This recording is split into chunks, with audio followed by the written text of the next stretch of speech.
கர்த்தருடைய பரிசுத்த நாமத்துக்கு மகிமை உண்டாதாக. லூக்கா 23:34. அப்பொழுது இயேசு, பிதாவே, இவர்களுக்கு மன்னியும், தாங்கள் செய்கிறது இன்னதென்று அறியாதிருக்கிறார்கள் என்றார். அவருடைய வஸ்திரங்களை அவர்கள் பங்கிட்டு சீட்டு போட்டார்கள். மகா கிருபை இரக்கம் நிறைந்த கர்த்தாவே, ஆண்டவரே, உம்மை சோத்தரிக்கிறோம், துதிக்கிறோம் கர்த்தாவே. உம்முடைய அன்பு கர்த்தாவே. ஆண்டவரே, ஒருவன் தன் சிநேகிதனுக்காக தன் ஜீவனை கொடுக்கிற அன்பை காட்டிலும் பெரிதான அன்பு ஒன்றுமில்லை கர்த்தாவே. அந்த அன்பு உம்மிடத்திலே நிரம்பி இருந்தது கர்த்தாவே. அன்பு சகலத்தையும் தாங்கிட்டு ஆண்டவரே, அன்பு சகலத்தையும் பொறுத்து கொண்டது ஆண்டவரே, அன்பு சகலத்தையும் விட்டு கொடுத்தது கர்த்தாவே. இந்த வேளையில் இந்த அன்பு எங்கள் ஒவ்வொருவருக்குள்ளாக வருவதாக ஆண்டவரே, நாங்கள் விட்டு கொடுக்கிற மனப்பான்மை உள்ளவர்களாக காணப்பட கிருபை தாங்க ஆண்டவரே. ஆண்டவரே, உம்மை ஏசினார்கள், உம்மை காரி துப்பினார்கள், ஆனாலும் நீர் செய்ய வேண்டிய காரியத்தை சரியாக செய்து முடித்தீரே. இந்த வேளையில் எங்களுக்கு வேண்டிய மனத்தாழ்மையை தாங்காண்டவரே, நீடிய பொறுமையை தாங்காண்டவரே, சாந்தத்தை தாங்க தாப்புனே, மனத்தாழ்மையை தாங்க இயேசு மூலம் வேண்டுகிறேன் நல்ல பிதாவே. ஆமேன், ஆமேன். அருமையானவர்களே, இந்த நாளில் கர்த்தரின் உயில். என்னடா இது உலக வித்தியாசமாக இருக்கு, ஐயா வித்தியாசமாகவே பேசிகிட்டு இருக்காரு, ஒவ்வொரு செய்தியும் வித்தியாசமாக வருகுதுன்னு நினச்சிங்கன்னா, ஆவியானவர் அப்படி தான் நடத்துகிறார். உலகத்தில் அநேகம் பேர் அநேக உயில்களை எழுதுவாங்க. ஆனால் கர்த்தரும் ஒரு உயிலை வச்சு எழுதி வச்சுட்டு போனார். அந்த உயிலால் தான் நீ இன்னைக்கு தப்புவிக்கப்படுகிறா. அல்லேலூயா, அல்லேலூயா, அல்லேலூயா, அல்லேலூயா. பாதம் பணிந்து கொள்வேனே அல்லேலூயா, பிடிவாதமும் மேல் வைப்பேனே அல்லேலூயா, அல்லேலூயா, அல்லேலூயா, அல்லேலூயா, அல்லேலூயா. பாசமுடன் தேடினீரே அல்லேலூயா, பரிசுத்தாவி ஏந்தீரே அல்லேலூயா, அல்லேலூயா, அல்லேலூயா, அல்லேலூயா, அல்லேலூயா. போக்குவரத்தும் காத்தீரே அல்லேலூயா, போன உயிரை திருப்பினீரே அல்லேலூயா, போக்குவரத்தும் காத்தீரே அல்லேலூயா, போன உயிரை காத்தீரே அல்லேலூயா, அல்லேலூயா, அல்லேலூயா, அல்லேலூயா, அல்லேலூயா. பரலோகம் துறந்தீரே அல்லேலூயா, பூலோகம் வந்தீரே அல்லேலூயா, பரலோகம் துறந்தீரே அல்லேலூயா, பூலோகம் வந்தீரே அல்லேலூயா, அல்லேலூயா, அல்லேலூயா, அல்லேலூயா, அல்லேலூயா. கர்த்தருக்குள் பிரியமானவர்களே, இந்த உயில் ரொம்ப ரொம்ப முக்கியமானது. மறைந்த மாண்புமிகு முதலமைச்சர் எம்ஜி ராமச்சந்திரன் அவருடைய உயில் ரொம்ப பாராட்டக்கூடியது. அது வரைக்கும் அன்னார் மேலே எனக்கு கொஞ்சம் அதிருப்திகள் இருந்தது. அவர் இறந்த பிறகு அவருடைய உயிலை நான் படித்தேன். தூக்கி வாரி போட்டது. இவரல்லவா மனிதர். அவர் தன்னுடைய உயிலெல்லாம் அந்த ராமாபுரத்தில் உள்ள காது கேளாதார் பள்ளிக்கு முதலிடம் கொடுத்து தன்னுடைய சொத்துக்கள் எல்லாம் எழுதி வைத்திருந்தார். அருமையானவர்களே, எவ்வளவு போற்றக்கூடிய ஒரு மனிதர் அவர். கர்த்தருக்குள் பிரியமானவர்களே, அதே மாதிரி நிறைய பேர் உயில்களை எழுதி வைப்பாங்க. அந்த உயில்களிலே பாராபட்சம் இருக்கும். யாக்கோபுடைய உயிலை பார்க்கும்போது யோசேப்புக்கு ஒரு பங்கு அதிகமாக கொடுத்தார். ஏன்னா யோசேப்பு அந்தளவுக்கு நேசித்தார், யோசேப்பு அந்தளவுக்கு குடும்பத்துக்கு பாடுபட்டார். ஆகவே ஒரு பங்கு அதிகமாக கொடுத்தார். ஆனால் கர்த்தருக்கு பிரியமானவர்களே, இந்த உலகத்தில் யாரும் கொடுக்காத ஒரு உயிலை ஆண்டவர் கொடுத்தார். கர்த்தரின் உயில். அந்த உயிலாலேயே நீ பிழைத்து கொண்டிருக்கிறாய். நீ எவ்வளவோ ஆண்டவரை ஏசி கொண்டிருந்தும் அந்த உயில் உன்னை தற்காக்கிறது. நீ குடித்து கொண்டே இருக்கிறான். இவன் எல்லாம் கிறிஸ்தவன், இவன் எல்லாம் ஊழியக்காரன், ஏசிக்கிட்டே இருக்கான். ஆனால் உனக்கு தண்டனைக்கு அப்படியே பிதா முடிவு எடுக்கின்ற வேளையிலே அங்கே குமாரனுடைய சத்தம் அங்கே கேட்கப்படுகிறது. அவர் எழுதின உயில் அங்கே கேட்கப்படுகிறது. பிதாவே, இவருக்கு மன்னியும், இவர் செய்கிறது, இவர் சொல்கிறது என்னதுன்னு இவருக்கே தெரியல. அங்கே அந்த உயில் உனக்கு பேசுகிறதுனால உனக்கு தண்டனை வரல.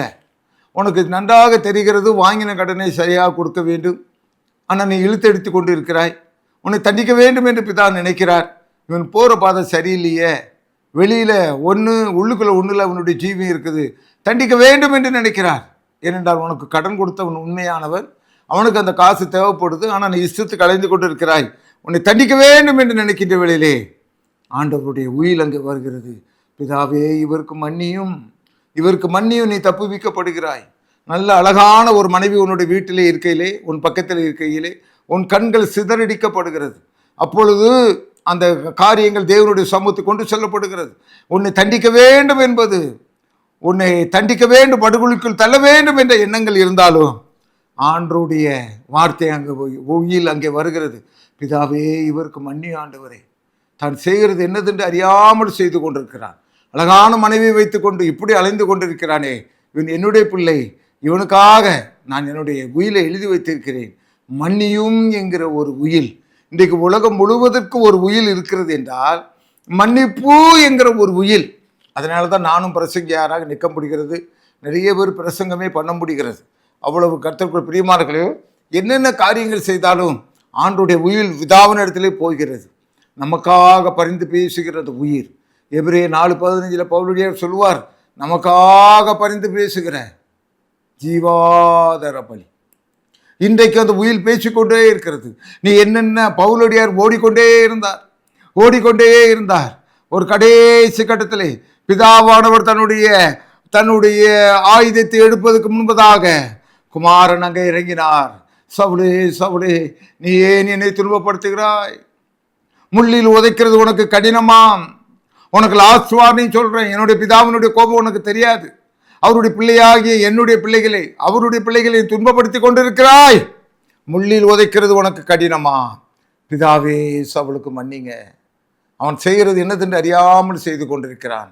அப்படியாக சவுல் விழுந்தவர் தான் பவுலாக ஊழியத்தை செய்தார். கர்த்தருக்கு பிரியமானவர்களே, இன்றைக்கு அநேகம் பேர் ஓடிக்கொண்டிருக்கிறார்கள்.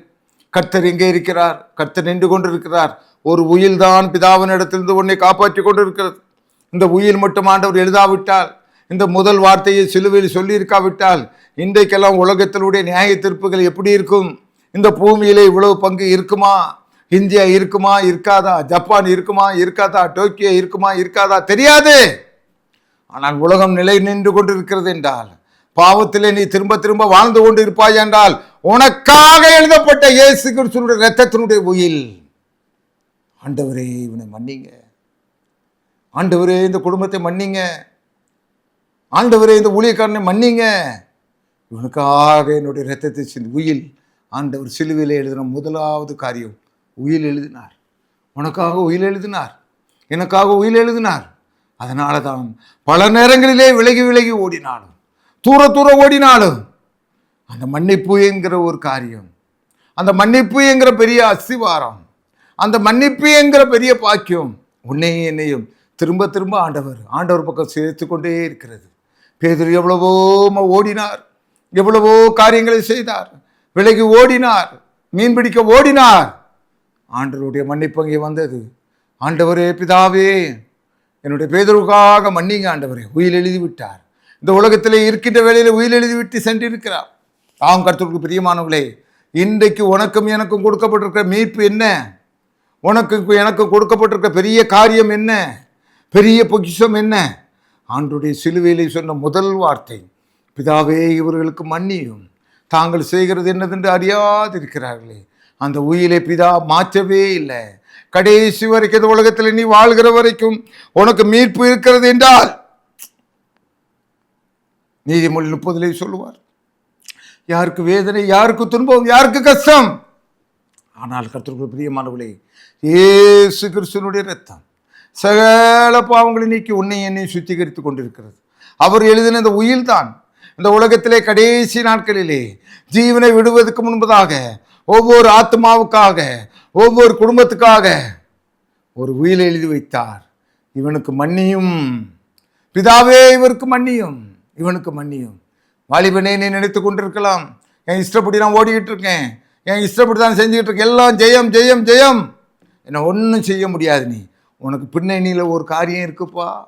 ஏசு கிறிஸ்துவினுடைய இரத்தம், அந்த இரத்தத்தோடு ஒரு காரியத்தை செய்து முடித்தார். ஐயா, என் பிள்ளைகள்லாம் நல்லா இருக்கணும் ஆண்டவரே, அதுக்கு நான் மன்னிப்பே கொடுக்குறேன் ஆண்டவரே.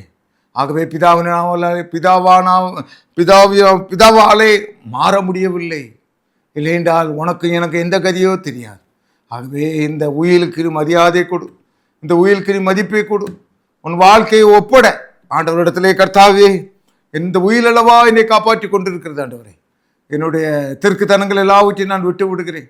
என்னுடைய கோல் மூட்டுகிற காரியங்கள் எல்லாவற்றையும் விட்டு விடுகிறேன். உமக்கு விரோதமான பாவசைகள் எல்லாவற்றையும் விட்டு விடுகிறேன் ஆண்டவரே. இந்த உயிலுக்கு நான் அடிபணிகிறேன் கர்த்தாவே. எனக்கு இறங்கினது போதும் கர்த்தாவே, எனக்கு மன்னித்தது போதும் கர்த்தாவே, நான் உண்மை ஏற்றுக்கொள்கிறேன் என்று உன்னை நீ ஒப்பு கொடுக்க மாட்டாயா? ஆண்டவரே கர்த்தாவே, கதறி கொண்டிருக்க இந்த வாலிபனுக்காக ஜெபிக்கிறேன். இவனுடைய பாவங்கள் அகோரமாக இருக்கிறது கர்த்தாவே, எல்லாவற்றையும் மன்னிங்க கர்த்தாவே. ஆண்டவரே, ரகசிய பாவத்திலிருந்து விடுதலை கொடுங்க கர்த்தாவே. ஆத்மார்ந்த நிலையில் உண்மை ஏற்றுக்கொள்ளட்டும் கர்த்தாவே. எங்களுக்காக நீர் எழுதி வைத்த உயில் பெரியது கர்த்தாவே. அந்த மன்னிப்பு என்கிற உயில் தான் எங்களை காப்பாற்றி கொண்டு இருக்கிறது. அதுதான் எங்களை கரை சேர்த்து கொண்டு இருக்கிறது. ஆண்டவரே, பிதாவனுடைய கோபத்திலிருந்து எங்களை விடுதலையாக்கினது அந்த உயில் தான் கர்த்தாவே. அந்த உயிலே நாங்கள் வந்து சேர, என்னுடைய வாழ்க்கையை அர்ப்பணிக்க, இந்த வெளிச்சத்துக்கு வர, அந்த நரகத்திலிருந்து தப்பித்துக்கொள்ள எங்களுக்கு உதவி செய்யுங்க. இந்த வார்த்தை அநேகம் பேரை சுட்டெரிப்பதாக, அநேக பேரை உம்பக்கம் திருப்புவதாக, அநேக பேரை மனசாபப்பட வைப்பதாக. இயேசுவே, உம்முடைய அன்புங்கிற உயிலிலே, மன்னிப்புங்கிற உயிலிலே நாங்கள் விழுகிறோம் கர்த்தாவே. மனதார தொழுகிறோம். இயேசு மூலம் வேண்டுகிறேன் நல்ல பிதாவே. ஆமென், ஆமென்.